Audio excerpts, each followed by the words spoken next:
पुढे. आज उद्धवजी ठाकरे साहेबांचं एक शेतकऱ्यांचं नेतृत्व, या महाराष्ट्राच्या स्वाभिमानाचं नेतृत्व आपल्या दर्शनाला येऊ लागलेलं आहे. ही काही जाहीर सभा नाही आहे, फक्त आपल्याला भेटण्यासाठी उद्धवजी ठाकरे साहेब येत आहे. आणि म्हणून येणाऱ्या काळामध्ये या संघर्षासाठी आपल्याला सिद्ध व्हायचं आहे. या गद्दारांचा मला फक्त धडा शिकवण्याचा निर्धार तुम्हाला मला सगळ्यांना करायचा आहे. म्हणून उद्धवजी ठाकरे साहेबांचं आगमन होतोय. आपण जोरदार टाळ्या वाजवून त्यांचं स्वागत करू. छत्रपती शिवाजी महाराज की, छत्रपती शिवाजी महाराज की जय भवानी, जय भवानी, जय भवानी.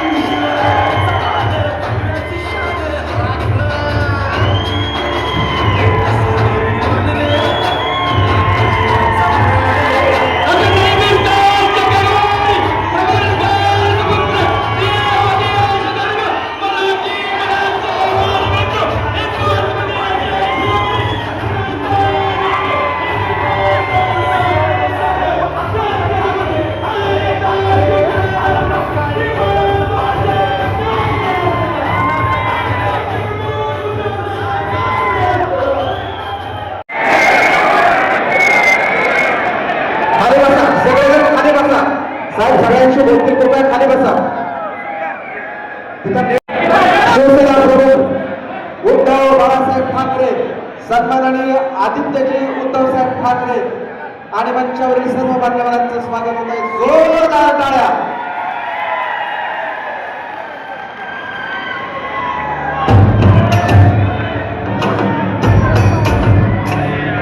धन्यवाद.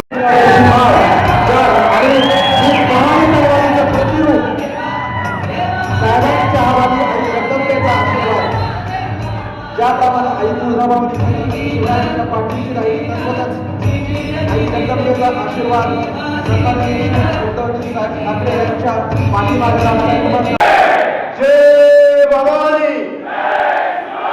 हिंदू सम्राट शिवसेना प्रमुख बाळासाहेब ठाकरे यांचा, पक्षप्रमुख उद्धवजी ठाकरे साहेबांचा, आदित्यजी ठाकरे साहेबांचा, शिवसेना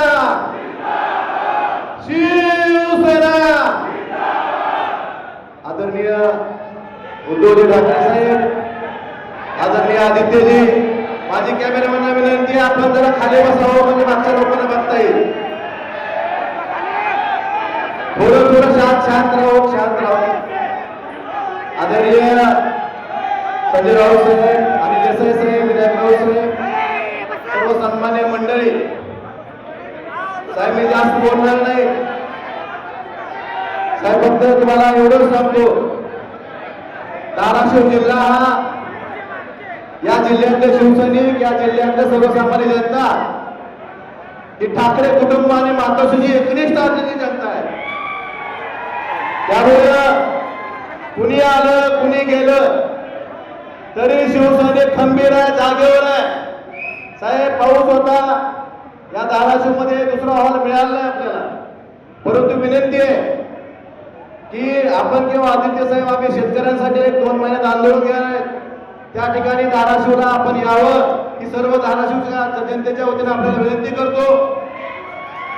आणि साहेब एवढंच सांगतो की निष्ठा ही बोलून दाखवायची नसते साहेब, कृतीतून दाखवायची असते.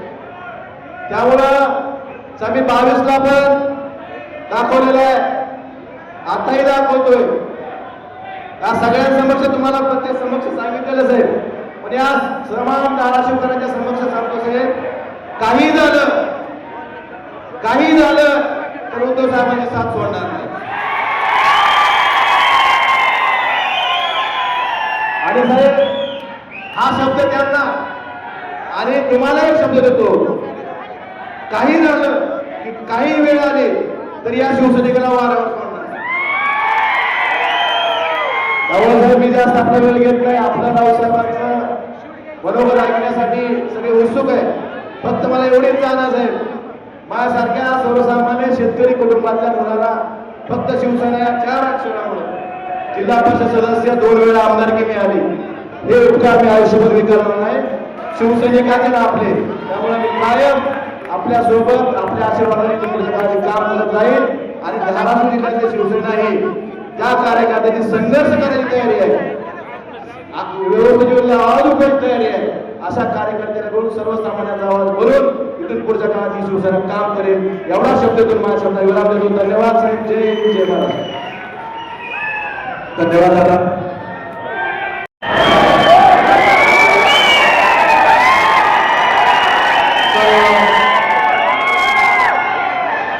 निष्ठावंत शिवसैनिकांना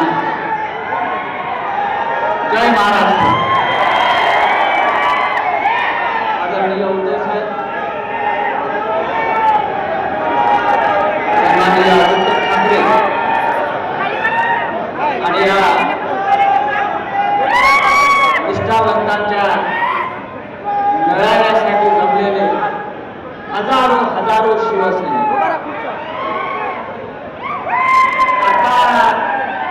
येताना जे मी चित्र पाहिलं, आम्ही येताना रस्त्यात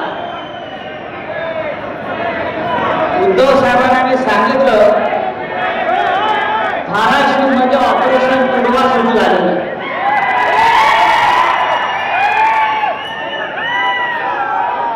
आणि ऑपरेशन पुडवा हे धाराशिव मध्ये सक्सेस होता.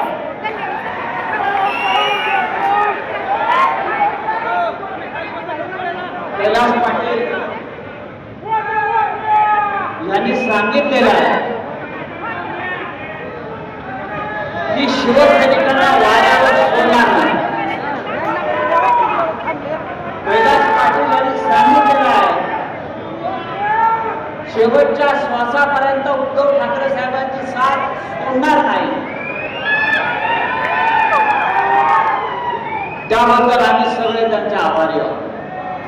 असा निष्ठावंत आमदार शिवसेनेला आणि उद्धव साहेबांना मिळाले.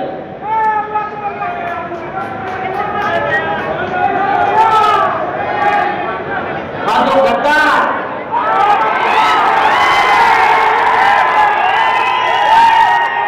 याला मी खामदा आणि सोंगाड्या म्हणतो. आणि एवढी भामटेगिरी केली. प्रत्येक भाषणामध्ये काय म्हणायचा, त्याची भाषणं ऐका तू. तो म्हणतो मी 2006 साली ग्रामपंचायतीचा सुद्धा सदस्य सुद्धा नव्हतो. त्यावेळी अत्यंत कठीण परिस्थितीत मला उद्धव साहेबांनी मला हात पकडला, मला साथ दिली. मला एक वेळा आमदार केलं, 2 वेळा खासदार केलं. अशा परिस्थितीत मी पद आणि पैशासाठी उद्धव साहेबांना कधीच सोडणार नाही. बाबा काय केलंच गदारा, अरे भामट्या आता काय केलं. हा तुमचा खासदार 100 कोटीला विकला गेला. 100 कोटीला विकला गेला. 100 कोटीला.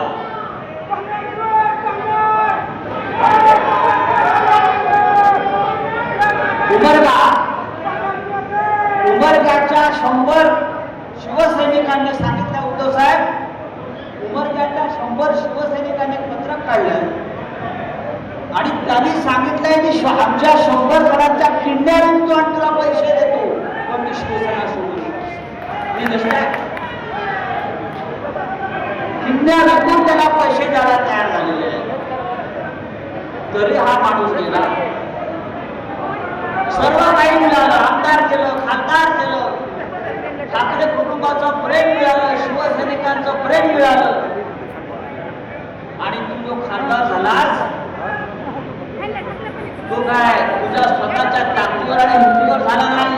त्या हजारो शिवसैनिकांनी तुझ्यासाठी मेहनत केली, कष्ट केले, त्याग केला. आणि त्याग सुद्धा साधा नाही. अनेक शिवसैनिकांनी आपल्या प्राणांचं बलिदान याला खासदार करण्यासाठी दिलेलं आहे.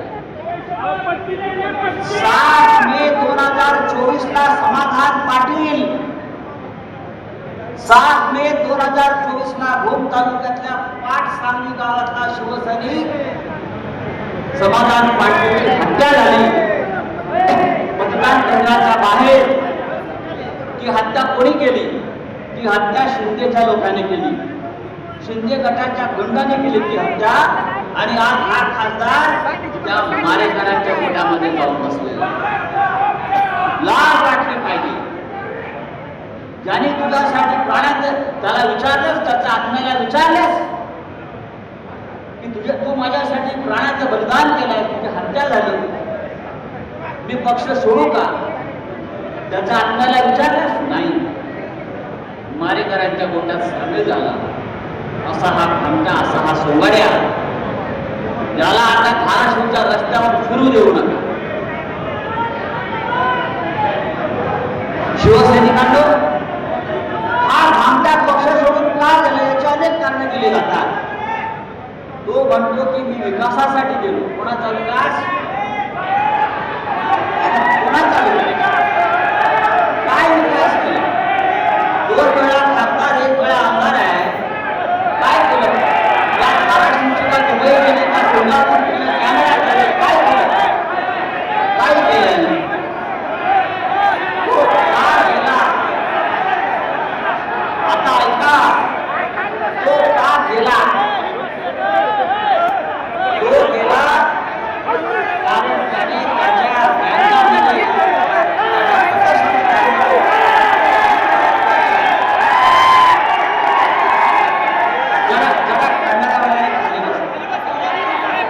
शिवसैनिकांच्या भावना समजून घ्या.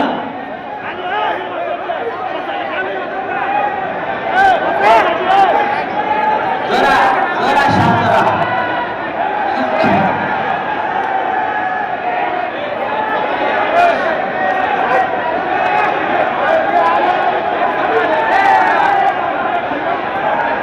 का गेला? प्रचंड भ्रष्टाचार केला नाही त्याच्या कुटुंबाने. आणि आता तर मला असे वाटतंय त्याच्या वडिलांचा जो खून झाला त्या खुनामध्ये सुद्धा काहीतरी वेगळं असेल. आहे ना? हा गेला कारण पवनराजे मल्टीस्टेट हे जे काही त्याची कंपनी आहे, त्या कंपनीनं 500 कोटीचे प्लॉट अख्ख्या धाराशिवमध्ये खरेदी केले. त्याच्या ईडीची चौकशी लागली. ईडीचे लोक त्याच्याकडे चौकशीला आले आणि हा घाबरून शिंदे गटामध्ये गेलेला आहे. या आपल्या वडिलांच्या नावानं स्थापन केलेल्या मल्टीस्टेटमध्ये गरिबांच्या नावानं बनावट खाते उघडून कोट्यावधी रुपयाचा गैरव्यवहार केला. त्यांनी भंगार कुठं साकारला. अशा अनेक त्यांनी गुन्हे केले आणि म्हणून या सगळ्याची चौकशी लागली आणि ही चौकशी लागल्यामुळे मोबाईलवर बॅगतो की आम्ही घरी मोबाईलवर काय नव्हतं म्हणून कशाला लावला बघायला. साहेब, हे सभागृह हा महाराष्ट्र तुम्हाला पाहतोय. तुम्ही यांच्या हवाले, सभागृह तुमच्या हवाले.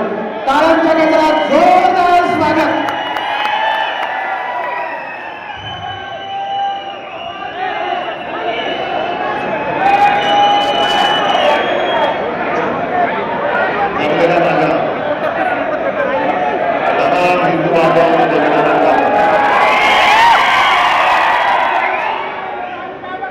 कालपासून महाराष्ट्रामध्ये फिरतोय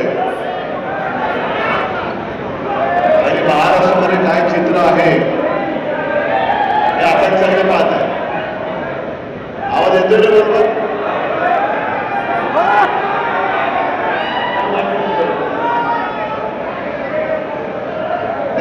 आता येतोय? नाही, मला मी एवढ्यासाठी बोललो की काही जण जे म्हणतात की उद्धव ठाकरे फिरत नाही, उद्धव ठाकरे फिरायला लागलं की काय होतंय हे गेले 2 दिवस महाराष्ट्र बघतोय. आणि उद्धव ठाकरे कधीही जबाबदारी टाळणारा नाही. आणि उद्धव ठाकरे फिरायला लागलेला आहे. जे गद्दारांचं नेतृत्व करतायत त्यांना मला आता तुमचं नशीब फिरल्याशिवाय राहणार नाही. काल यवतमाळ वाशिममध्ये होतो, बाहेर स्क्रीन दिसत नाही.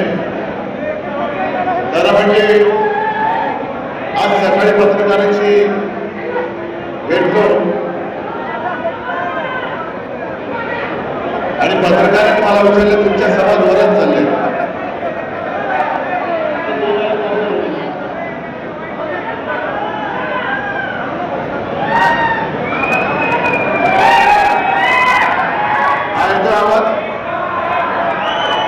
आवाज येतोय ना बरोबर? पत्रकार मला म्हणाले तुमच्या सभा जोरात चालल्या. म्हटलं या सभा नाहीच आहे, ही माझी कौटुंबिक बैठक आहे. सगळे माझे कुटुंबीय आहेत आणि त्यांना मी भेटण्यासाठी आलोय, त्यांना मी भेट द्यायला आलेलो आहे. आणि तुमच्या साक्षीने जसं कैलास तुम्ही सांगितलं तसं मी तुम्हाला तमाम धाराशिवकरांना आणि महाराष्ट्राला सांगतोय की अरे किती गद्दार फुटू देत, पण तुमच्या उरावरती भगवान होल्याशिवाय उद्धव ठाकरे शांत बसणार नाही. मला अभिमान वाटतोय कैलासचा, मला अभिमान वाटतोय प्रवीण स्वामींचा. तसे 3 खासदार माझ्यासोबत आलेलेच आहेत. एक संजय राऊत आहेत, अनिल देसाई, अरविंद सावंत आणि चौथा आपला कट्टर निष्ठावंत राजाभाऊ वाजे नाशिकचे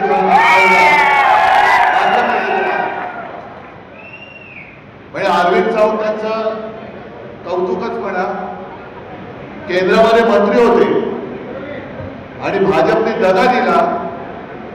त्यावेळेला मी अरविंदला फोन करून सांगितलं की अरविंद भाजपने दगा दिलाय, तुम्हाला राजीनामा द्यावा लागेल.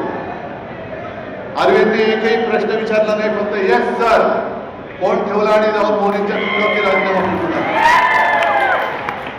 दुसरे अनिल देसाई, त्यांच्याही समोर 2014ला मंत्रिपदाचं पान वाढलेलं होतं, पण त्याही वेळेला भाजपने दगाबाजी केली. समोर दिसत असलेलं मंत्रिपद नाकारून अनिल देसाई परत आले. संजय राऊतांच्या नादी कोण लागतच नाही, त्याच्यामध्ये काही प्रश्नच नाही. पण कैलास जेव्हा 2022ला या गद्दार शिरोमणीने पहिल्या प्रथम जेव्हा आपल्याला फोडाफोडीच्या राजकारणामध्ये गुंतवलं, सगळ्यांना गाड्यात भरून घेऊन चाललं ते गुजरातला त्यांच्या माहेरी, तेव्हा कैलासने मला फोन करून सांगितलं की साहेब मी आम्हाला कुठे नेतात कळत नाही, पण मला जायचं नाहीये. संधी साधली, कैलासने गाडीतनं उडी मारली आणि चालत चालत किती किलोमीटर कैलासलाच पाहिजे. मग तिकडनं त्याला परत आणण्यासाठी मी मुख्यमंत्री होतो, व्यवस्था केली आणि कैलास सुद्धा त्यावेळेला समोर सगळं वैभव दिसत होतं. खोक्याची राशी पडल्या होत्या, पण त्या लाकडून कैलास परत आलेला आहे. तसंच प्रवीण स्वामी सुद्धा. ही सगळी माणसं ही जीवाला जीव देणारी खरी माणसं आहेत. कारण हे भाग्यात असावं लागतं, हे लाभण्यासाठी भाग्य असायला लागतं. नुसता विकास निधी काय साठायचा विकास निधी, नुसता पैशाचा ढीग पडला पण प्रेम नाहीये. आम्हाला हरामाचा एक सुद्धा पैसा नकोय.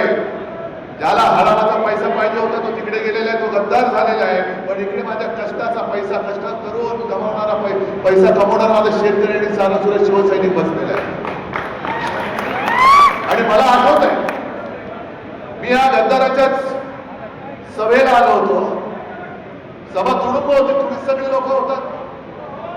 आणि सभा संपल्यानंतर एक साधा शेतकरी, कैलास होताच तेव्हा, प्रवीण स्वामी तुम्ही पण असाल, एक साधा शेतकरी एक बटवा घेऊन आला आणि मला म्हणाला की साहेब माझ्या हस्ते एक मला निधी द्यायचा आहे. त्याला आता विचार करा, समोरनं पैशाचा पाऊस पडत होता, आता बाहेर पाऊस पडतोय, तसा पैशाचा पाऊस. शिवसेनेला हरवण्यासाठी त्यांच्याकडे माणसं नाही आहेत, पैसा अमाप आहे. जरा थांबा, नाही तर तुम्ही बोला नाही तर मी बोलतो. जरा थांबा जरा. पैशाचा पाऊस पडत असताना एक शेतकरी त्याच्या कष्टाचे काय पैसे असतील त्याच्यामध्ये ते पैसे त्याला देत होता. म्हणजे केवढं प्रेम होतं त्या एकेका पैशाला. यांच्या हजार कोटीची किंमत होती. शेतकऱ्याच्या कष्टाचा 1 रुपया म्हणजे गद्दारांच्या 1000 कोटीपेक्षा जास्त पैशाची किंमत त्या शेतकऱ्याच्या पैशाला आहे. आणि मग भाषण काय देत होता, माझा मोबाईल नंबर घ्या. अरे मी स्वतः नंतर फोन केला, मग मी कैलासला फोन केला, अरे मी नंबर फिरवतोय, फोनच उचलत नाहीये, करायचं काय? आणि मग त्यांचंच भाषण आहे, ओमच बोलला होता की दादा नो, आपण खंडोजी खोपडेचं नाव घेतल्यावर तुम्ही काय बोलता, सूर्याजी पिसाळचं नाव घेतल्यावर काय बोलता? मग आता मला सांगा, 400 वर्षे झाली त्यांच्या कपाळावरचा गद्दारीचा डाग पुसला जात नाही, हे केव्हा पुसणार हो? आता याच्या कपाळावरचा डाग कधी पुसणार? मला असं वाटलेलं की खरंच मला अभिमान होता. जसं काल मी आज सकाळी परभणीमध्ये होतो, परभणीमध्ये सुद्धा त्यावेळेला आज संजय राऊतने त्याचंही बारसं करून टाकले, बंडूचं नाव त्यांनी ठेवलंय, काय ठेवायचं ते. तर परभणीमध्ये एका बाजूला माझा खासदार होता, एका बाजूला आमदार होता, तसंच चित्र इकडे होतं, एका बाजूला कैलास होता, दुसऱ्या बाजूला हा होता. आणि सगळ्या गद्दारीच्या राजकारणामध्ये म्हणतात हे दोन वाघ आहेत माझे. पण मला कुठे माहिती आहे की वाघाचा कातडे बांधलेला हा लाटका होता, हे आता मला कळलं. आणि खरंच आता संजय राऊत तुम्ही जे बोललात, गेले 4 दिवस मी आता कैलासला सांगत होतो, एकेकांची प्रकरणाची कानावर येत आहे, अंगावरती काटा येतो, बापरे आपण कोणाला पोचलो होतं. कोणतरी मला विचारेल, पत्रकार म्हणतील का हो तुमच्याकडे होतं तेव्हा तुम्हाला माहित नव्हतं? खरंच माहिती नव्हतं. आणि आत्ताची जी काही प्रकरण मला कळताय, त्या समाजांची कुटुंब इकडे आले, त्यांना मी भेटणार आहे आणि त्यांना वाऱ्यावरती आम्ही सोडणार नाही, अजिबात सोडणार नाही, अजिबात सोडणार नाही. पण एक एक प्रकरण ही आधी जर काढली असती तर मी तरी याला उमेदवारी दिली नसती. दुर्दैव हे आत्ता मला सगळ्या गोष्टी कानावरती येत आहे, हे भयानक असा माणूस आता कोणाकडे गेले.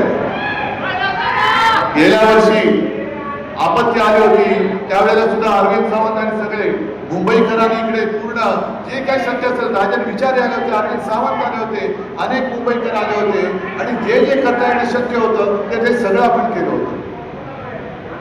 उद्धव ठाकरे फिरत नाही बोलणारे त्यावेळेला मदतीसाठी नव्हते आले. मी आलो होतो धाराशिवमध्ये, त्यांची पत्नी आढळली होती, नका येऊ. पण जेव्हा व्हिडिओमध्ये सगळे दिसायला लागले तेव्हा मी इथल्या ओमला विचारलं, अरे म्हणता ओमचा चेहरा बरोबर दिसत नाहीये, काय तणाव आहे का तुझ्यावर, का रात्री झोपलेलं नाहीयेस? नाही माझं सगळं बरोबर आहे, मी काय माझं काय बरोबर आहे सगळं. पण त्याच वेळेला माझ्या मनावर पाल चुकली, त्याचा चेहरा साफ नाहीये, त्याचा चेहरा साफ नाही, याच्या मनावर पाल आहे. आणि तुमच्या माहितीसाठी सांगतो, त्याला जपायचा मी शेवटपर्यंत प्रयत्न केला, खोटं कशाला सांगू, शेवटपर्यंत प्रयत्न केला. अगदी आदल्या रात्री मध्यरात्री 1:30 वाजता 1:45 वाजता कैलासला आणि वरुणला मी त्याला भेटायला पाठवलं होतं आणि त्याला फोनवरती म्हटलं होतं की बाबा मला ओमराजे पाहिजे, त्याला खासदार पाहिजे, निर्णय तू घे. मला मी माणसं जमणारा माणूस आहे, खासदार तर उद्या सुद्धा आपला निवडून तुम्ही आणणार आहात, खासदार तर 550 होतातच, पण मला माणूस एक एक माणूस मला महत्वाचा आहे. पण आता हे सगळं कळल्यानंतर कळतं की अरे हा माणूस म्हणायच्या सुद्धा लायकीचा नाही, एवढ्याच्या सगळ्या भानगडी आहे. काय करायचं, काय करायचं काय सुरू. एक व्रत घेऊन आपण पुढे निघालेलो आहोत. माझ्या शेतकऱ्याला त्याच्या हक्काचा हमी भाव मिळालाच पाहिजे, पीक विमा मिळालाच पाहिजे. आणि कैलास तुम्ही जे काय आंदोलन घेत आहे, शेतकऱ्यांसाठी आंदोलन घेत आहे, एक तर मी येईल नाही तर आदित्य आला त्याशिवाय राहणार नाही, त्याच्यामध्ये आम्ही उतरल्याशिवाय राहणार नाही. कालच्या हिंगोलीच्या बैठकीमध्ये सुद्धा काही शेतकरी आले. शक्तीपीठ महामार्ग जातोय, शक्तीपीठ महामार्ग जातोय, शक्तीपीठ महामार्ग जातोय, आमच्या शेतीची संपूर्ण वाट लावून जातोय. शेतीची वाट लावणारच, कारण भाजपला आता कॉन्ट्रॅक्टर घेऊन फार मोलाचं झालेलं आहे, कॉन्ट्रॅक्टर. आणि मला याही गोष्टीची लाज वाटते की ज्या भाजपचे अख्ख्या देशात फक्त 2 खासदार होते, त्या भाजपला आपण वोट भरून महाराष्ट्रामध्ये मोठा केला आणि बाबरीचा जो काही लढा उभारला होता त्याच्यामध्ये शिवसेना प्रमुखांनी सगळं जे काही पाडण्याचं काम होतं, भाजपवाले म्हणाले होते की आम्ही नाही केले हे काम, तेव्हा शिवसेना प्रमुख म्हणाले होते की जर हे काम माझ्या शिवसैनिकांनी केलं असेल तर त्या शिवसैनिकांचा मला गर्व आहे. पण आता लक्षात येते जे भाजपवाले बेबीच्या देखापासून बोबलत होते की मंदिर वही बनाएंगे, मंदिर वही बनाएंगे, आता गेल्या 4 दिवसात त्याही बातम्या येत आहेत की त्या मंदिराची लूट चाललेली आहे. आले ना बातमी? जसं इकडे कधी कधी तुळजाभवानीची दानपेटीमध्ये लूट अशी बातमी येते, तसं राम मंदिराची लूट चालली, सोन चांदीच्या विटा गायब झाल्यात, दिलेल्या लोकांनी दान ते गायब झालेले आहे. काय काय नव्हतं केलं आपण? स्वतः शिवसेना प्रमुख सर्वत्र फिरले होते. हे बाबा त्याला काही लागलंय का बाजूला बघा, घेऊन द्या त्याला. स्वतः शिवसेना प्रमुख सगळीकडे फिरले होते, शिलापूजन केलं होतं, शिवसैनिक तिकडे गेले होते आणि एक वातावरण पूर्ण भारावून टाकणारं वातावरण देशामध्ये झालं, हिंदुत्वाचं वातावरण निर्माण झालं आणि त्या हिंदुत्वाच्या वातावरणाचा गैरफायदा घेऊन भाजपवाले तिकडे सत्तेवरती आले. राम मंदिर बांधलं गेलं. राम मंदिर बांधल्यानंतर आता जी लूट चाललेली आहे, लूट बघितल्यानंतर मला असं वाटतं की आता नवीन बीजेपी निर्माण झालेली आहे. आधीचं नाव होतं त्यांचं भारतीय जनता पक्ष. ज्या बाबराने राम जन्मभूमीच्या ठिकाणी मस्जिद बांधली होती, आता हे ते राम मंदिर लुटतायत. म्हणजे बीजेपी म्हणजे बाबर जनता पार्टी झालेली आता, बाबर जनता पार्टी. ही सगळी फसवणूक झाली. म्हणून लक्षात घ्या तुम्ही आपण कशाला सामोरं जातोय. आहे या गद्दाराची हिंमत आहे उद्या लोकसभेत गेल्यानंतर राम मंदिर लुटणाऱ्यांना शिक्षा का दिली जात नाही हे विचारण्याचं धाडस हा गद्दार करू शकणार आहे का? जे धाडस आपले शिवसेनेचे खासदार करतील हे धाडस या 6पैकी एका तरी गद्दाराच्या अंगामध्ये आहे. बाकीच्या भाजपवाल्यांचं तर सोडूनच द्या. मी सकाळी सांगितलं तेच परत सांगतोय की ही शिवसेना का फोडताय? कारण त्यांना महाराष्ट्र धर्म संपवायचा आहे, त्यांना मराठी माणसाची अस्मिता संपवायची. जे छत्रपती शिवाजी महाराजांनी आपल्या रक्तामध्ये स्वाभिमान भिनवलेला आहे, देशप्रेम भिनवलेलं आहे, ते यांना पुसून टाकायचे आणि सगळं काही जे आहे होतं ते तर नेलंच, पण राहिले ते सुद्धा यांना गुजरातला न्यायचंय. लोकसभा निवडणुकीच्या वेळेला हा सुद्धा आपला एक प्रचाराचा मुद्दा होता. गेल्या 10 वर्षामध्ये इकडे महाराष्ट्रामध्ये किती कारखाने आले? एक तरी कंपनी आले? सगळं काही गुजरात, सगळे कॉन्ट्रॅक्टर सुद्धा गुजरातला. मला तर कानावर आला नाशिकचा कुंभमेळा होतोय, त्या कुंभमेळ्याचे कॉन्ट्रॅक्ट सुद्धा गुजराती लोकांनी देऊन टाकले. म्हणजे महाराष्ट्रामध्ये एक सुद्धा स्वाभिमानी शिल्लक ठेवायचं नाही. आणि हा स्वाभिमान केव्हा संपेल? जेव्हा शिवसेना संपेल, जेव्हा ठाकरे संपेल, तेव्हा त्यांना इकडे मुक्तद्वार मिळेल. म्हणून ते एवढं करून सुद्धा ठाकरे संपत का नाही त्याच्यासाठी फोडाफोडी चाललेली. ठाकरे का नाही संपत? कारण ठाकरे संपू शकत नाही. ठाकरे हिंदू हृदय सम्राट बाळासाहेब ठाकरे हे एकमेव हिंदू हृदय सम्राट. आणि त्यांच्या हृदयामध्ये जोपर्यंत आहे तोपर्यंत ठाकरे तुमच्या किती पिढ्या उतरल्या तरी आम्ही तुमच्याबरोबर जोडले गेलेले माणसं, तुमच्याबरोबर जोडले गेले. म्हणून तर इतके वर्ष होऊन एवढी फोडाफोडी करून सुद्धा का परत शिवसेना संपवायला? 40 आमदार फोडले, शिवसेना संपली, 9 खासदार आले, परत त्यातले 6 फोडले, शिवसेना संपली. मग हे काय समोर हे दिसते तर काय? ही खरी शिवसेना आहे. बाळासाहेबांची शिवसेना आमदार खासदारांच्या संख्येमध्ये मोजता येत नाही. ती घराघरामध्ये पोहोचलेली आहे, प्रत्येकाच्या मनामध्ये आणि हृदयामध्ये घर भरून बसलेली आहे. नुसती मन की बात म्हणून नाही चालत, दिल की बात करावी लागते, दिल की हृदयात जागा बनवावी लागते. आणि आता सुद्धा हे जे लटकणार आहेत, कारण 2 दिवसापूर्वी आपले 2 खासदार जाऊन ओम बिर्लाने जाऊन भेटून आलेले. त्यांना घटनेचे एक पुस्तक दाखवले, म्हणाले नाही माझ्याकडे आहे. मग त्याच्यामधला एक तो नियम दाखवलेले. आता ते जे काय म्हणतायत 6 झाले, 9 पैकी 6 म्हणजे 2/3 झाले. आणि माझ्या कानावर जे आलं की यांचं कनिष्ठ लोक फक्त हा इथला जरा अडून बसला होता, कारण त्याला माहिती होतं 5 झाले 6 होईपर्यंत तुटड होत नाही, म्हणून ताणून धरलं, भाव वाढवला आणि मग गेला. भाव वाढवून घेतला, पण 2/3 गेले तरी काही होत नाही, फुटू शकत नाही. कारण कायद्यामध्ये जे दिले, घटनेमध्ये जे लिहिलेलं आहे की 2/3 संख्येने जरी इकडे तिकडे गेले तरी ते पक्षांतर करू शकत नाही, पक्षात विलीन होऊ शकत नाही. पक्षात विलीन होण्याचा निर्णय हा पक्षाने घ्यावा लागतो आणि त्याला 2/3 पाठिंबा द्यावा लागतो. आता बघूया ओम बिर्ला काय करतात. घटनातज्ञ तिकडे बसले, पण लोकसभेच्या वेळेला जे आम्ही सांगत होतो आणि म्हणून तुम्ही ऐकून आपला हक्काचा खासदार निवडून दिला, याला 2/3 बहुमत पाहिजे, अब की बार 400 पार, कारण याला घटना पायदळी तुडवायची होती.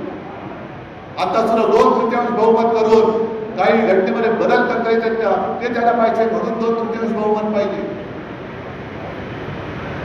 मग उद्धव ठाकरेचा पक्ष जमता आला नाही, ममता बॅनर्जीचा पक्ष कसा फुटला, अरविंद केजरीवालांचा कसा फुटला, का आम्ही सगळे घरात बसलो होतो. ममता बॅनर्जी तर रस्त्यावरती उतरून लढत होत्या, पण एका महिलेला म्हणजे महाराष्ट्रामध्ये लाडकी बहीण योजना दिली, त्याच्यापासून मतं मिळवली. पण एक वाघीण ममता बॅनर्जी रस्त्यावरती उतरल्यानंतर 2.5 लाखापेक्षा जास्त फौज, सीमा सुरक्षा दल त्या बंगालमध्ये घुसवून याने निवडणूक जिंकावी लागली. हे यांचं शौर्य. तुम्ही बंगालमध्ये निवडणूक लढायला जिंकायला म्हणून सैन्याचा वापर करताय. मणिपूर लढण्याच्या मणिपूरमध्ये कोणी जात नाही, मणिपूरमध्ये सैन्य जात नाहीये. 12 वर्ष होऊन गेली, पाक व्याप्त काश्मीरमध्ये अजूनही हे पाऊल टाकायला घाबरतायत. अरे 2.5 लाख फौज तिकडे घुसवा आणि पाक व्याप्त काश्मीर आपल्या काळा, मी तुम्हाला पहिला पाठिंबा द्यायला तरी गद्दारांची काय गरज आहे. कशाला पाहिजे करता, देशासाठी काम करा, मी तुम्हाला पाठिंबा देतो. घुसवा पाक व्याप्त काश्मीरमध्ये फौज, आणा तो पाक व्याप्त काश्मीर माझ्या भारतामध्ये, मी तुम्हाला उद्धव बाळासाहेब ठाकरे तुम्हाला जाहीर पाठिंबा द्यायला तयार आहे, करून दाखवा हिंमत असेल तर. पण याच्यापैकी काहीच करायचं नाही. फक्त कोणी काही अंगावर प्रश्न विचारला, आमचा पीक विमा कधी मिळणार, जय श्रीराम. शेतमालाला हमीभाव कधी मिळणार, जय श्रीराम. समाजाच्या कुटुंबियांना न्याय कधी मिळणार, जय श्रीराम. नाही, असं हिंदुत्व नाही म्हणतो मला. आमचं हिंदुत्व वेगळं आहे. आम्ही सुद्धा प्रभू रामचंद्राला मानतो, जसं आई तुळजाभवानीला मानतो, तसं आम्ही सुद्धा जय श्रीराम बोलतो. पण आमच्या हृदयात राम, हाताला काम आणि शेतकऱ्याच्या मालाला दाम, हे आमचं हिंदुत्व आहे. प्रत्येक प्रश्नाला उत्तर देणारं हिंदुत्व असलं पाहिजे. रामाचं जर काय जय घोष करणार असाल तर राम राज्य काय होतं त्याचे पुरावे काढा आणि राम राज्य आपल्या देशामध्ये आणून दाखवा. रामाने सुद्धा, रामाकडे काय होतं, वनवासात असताना लंका जाळली होती त्यांनी. हनुमानाने लंका जाळली तेव्हा प्रभू रामचंद्र वनवासात होते. आर्थिक विकास निधी मिळत नाही, मी लंका कशी जाळू, असा प्रश्न पडला असता तर लंका जाळायचे, पण रामसेतू करायला निधी मिळत नाही, मग गेले रावणाकडे. ही सगळी खोतांड बंद करा.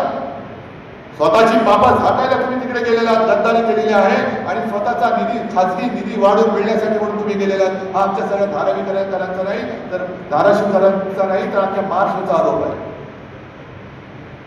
हे आतापर्यंत भावनेचं गणित खूप झालं, भावनेचं गणित खूप झालं. हे काय झालं तिकडे नाही का, शेतकऱ्यांनी आभार व्यक्त केले. दादा, आभार व्यक्त करण्याची गरज नाही, जे करतोय मला करता येणं शक्य असेल ते मी करतोय. दुर्दैवाने या गद्दाराने आपलं सरकार पाडलं नसतं तर जे मी माझ्या पहिल्या मुख्यमंत्री काळाच्या पहिल्या वर्षी शेतकऱ्यांची कर्जमुक्ती केली होती, कदाचित आणखी एकदा मी 5व्या वर्षी सुद्धा केली असती. कारण मला जाणीव आहे, कोरोनामध्ये संपूर्ण अर्थचक्र बंद पडलेलं असताना महाराष्ट्राचं अर्थचक्र जर कोणी चालू ठेवलं असेल तर ते माझ्या अन्नदात्या शेतकऱ्यांनी चालू ठेवलेले. संपूर्ण जग लॉकडाऊन मध्ये होतं, वर्क फ्रॉम होम, पण शेतकरी जर का वर्क फ्रॉम होम करत बसला असता तर आपण भुकेने मेलो असतो. ते मोठे उपकार तुमचे महाराष्ट्रावरती, या देशावरती आणि या जगावरती आहे. त्याच्यामुळे तुम्ही कृतज्ञता व्यक्त नका करू, आम्ही केली पाहिजे. आज हे असे असंख्य विषय. मुळामध्ये आणखी एका गोष्टीचं मला एक तुम्हाला सांगणं गरजेचं आहे. हे बघताना वरवर वाटलं तर शिवसेनेचे खासदार यांनी फोडले, पण एक प्रश्न तुम्ही तुमच्या मनाला विचारून बघा, ज्या गटामध्ये गेलेले, शिंदे सेनेमध्ये, विंदे सेनेमध्ये, गुलाम सेनेत गेले, त्या गुलामांचं काय भवितव्य आहे का? भवितव्यच नाहीये, कारण वापरा आणि फेका ही भाजपची नीती आहे. मग हे 6 खासदार भाजपामध्ये का नाही गेले? हा प्रश्न कोणाला पडलाय? प्रश्नाचं उत्तर आहे, कारण हे भाजपातले अंतर्गत जी गटबाजी आहे, हे ऑपरेशन देवेंद्र फडणवीस चालू आहे. आपल्यानंतर देवेंद्र फडणवीस येत्या काही काळात कदाचित देवेंद्र फडणवीसांची मुख्यमंत्र्यांची खुर्ची सुद्धा गेली तर मला नवल नाही वाटतं. हे मोठा खटकालच सुरू आहे, कारण प्रत्येक गोष्टीला एक शेवट असतो. याच्यानंतर कोण, त्याच्यानंतर कोण, तसं दिल्लीत सुद्धा सुरू झालंय की आता बाबा जे बसले त्यांच्यानंतर कोण, आणि मग त्यांच्यात जी काही रसिके सुरू झाले, तू का मी, जे जे पंतप्रधान पदाच्या शर्यतीमध्ये आहेत त्या सगळ्यांचा पत्ता 29 पर्यंत कट होतोय की नाही तुम्ही बघा. 29 साल, 3 वर्ष राहिले. एक मध्य प्रदेशचे मुख्यमंत्री होते शिवराज सिंग चौहान, त्यांच्या चेहऱ्यावरती मध्य प्रदेशची निवडणूक भाजपा जिंकली होती. अत्यंत लोकप्रिय माणूस, सगळेजण अरे मामा आ जाओ, मामा आ जाओ, मामा आ जाओ. मग दिल्लीत पण बोलवलं मामा आ जाओ, आणि मामा पण आले अडगळीमध्ये. मामाचं आता नावच नाही कोण घेत, कारण कदाचित मामा पंतप्रधान पदाच्या शर्यतीत उतरले असते. एवढे शिवराज चौहान हे तिथले लोकप्रिय नेते होते. त्याच्याही आधी नितीन गडकरी, आपल्या महाराष्ट्रातला मराठी माणूस, भाजपचे अध्यक्ष होते. दुसरी टर्म त्यांना मिळत होती, बरोबर त्यांच्या भानगडी काढल्या गेल्या आणि त्याने ते फेकून दिलं का, कारण परत अध्यक्ष झाला तर संघ याला पंतप्रधानपदी बसवेल. संघाचा पाठिंबा गडकरींना होता आणि गडकरी पंतप्रधान होऊ नये म्हणून गडकरींचे पंख छाटले गेले. आणि आता तेच परत देवेंद्र फडणवीसांसोबत होते. देवेंद्र फडणवीस दिल्लीत जायची स्वप्न बघतायत, पंतप्रधान पदाची करायची बघत असतील, पण हा माणूस जर का आला तर संघ याला सुद्धा पाठिंबा देईल आणि पंतप्रधानपदी माझा नंबर तट होईल आणि देवेंद्र फडणवीस बसतील. म्हणून देवेंद्र फडणवीसांना इथल्या इथे संपवण्यासाठी ही गद्दारी केली जाते आणि डायरेक्ट देवेंद्र फडणवीसांकडे खासदार देण्यापेक्षा बाजूला ठेवले की जेव्हा माझं नाव येईल तेव्हा ते देवेंद्र फडणवीसला पाठिंबा देणार नाही, मला देतील, अशी ही चाल आहे, अशी ही चाल आहे. हा महाराष्ट्रावरती पुन्हा एकदा आघात होणार. आणि एवढे आम्ही काही दूध खुडे नाही आहोत, नुसतं तुम्ही फोडत राहायचं आणि आम्ही लढत राहायचं. आम्ही तर लढलोच, आम्ही नुसते लढणार नाही. आम्ही आज तुम्ही जी गद्दारी करत आहे आम्ही तुम्हाला संपवणार म्हणजे संपवणारच. त्याच्यामुळे मला धाराशिवच्या खासदाराची चिंता नाही, आमदारकीची चिंता नाही आहे. तुम्ही आहात तोपर्यंत मी निश्चिंत आहे, मी तुमच्या भरोशावर आहे, मी तुमच्या विश्वासावर आहे. पण शिवसेनेचे जे 6 खासदार फोडले गेले ती चिंता जर का कोणाला वाटायला पाहिजे असेल तर ती देवेंद्र फडणवीसला वाटली पाहिजे. कारण गद्दाराचा गट हा भाजपच्या खासदारांपेक्षा जास्त मोठा झालेला आहे. कळलं तुम्हाला? भाजपचे किती खासदार आहेत? 9. गद्दाराच्या किती झाले आता? मग झाला ना, तुझ्यापेक्षा माझी कॉलर टाईट झाली की नाही? रात्रीचा टाईट होतो तो वेगळा बा, पण ही जी काही कापाकापी चालली अंतर्गत भाजपामध्ये जी मारामारी चालली आहे त्यातही फोडाफोडी झाली. तिकडे तृणमूलचे खासदार सुद्धा फोडले, भाजपात नाही घेतले, भलत्याच पक्षात दिलेले आहेत. त्रिपुरा मधल्या ज्या पक्षाचं नाव पण माहित नाही अशा पक्षात टाकून दिले. हे जे काय चाललेलं आहे हे देशासाठी घातक आहे आणि हे भाजपांतर्गत पंतप्रधान पदाच्या खुर्चीसाठी चाललेली फोडाफोडी आहे. आणि म्हणूनच तुम्ही सावध राहायचं. हे मुद्दामून तुम्हाला भेटायला आलो 2 गोष्टीसाठी. एक तर बाबांनो, खरंच माझ्याकडनं चूक झाली, त्याच्याबद्दल मी तुमची क्षमा मागतो की मी चुकीचा माणूस तुम्हाला दिला, तुम्ही माझ्यावरती भरोसा ठेवून त्याला निवडून दिला आणि आज तो गद्दार निघाला, म्हणून मी तुमची माफी मागतो. आणि दुसरा शब्द मी तुम्हाला देतो की मी त्या गद्दारावरती अवलंबून नाही, तुमचं माझं नातं थेट आहे. किती जोपर्यंत जीवन जीव आहे तोपर्यंत उद्धव बाळासाहेब ठाकरे तुमच्या सोबत आहे आणि तो तुमच्या सोबतच राहील हे तुम्हाला वचन देतो आणि आपली रजा घेतो. जय हिंद, जय महाराष्ट्र. आपल्या परिसरातील बातम्या पाहण्यासाठी चॅनलला सबस्क्राईब करा, व्हिडिओला लाईक करा आणि बेल आयकॉन दाबायला विसरू नका.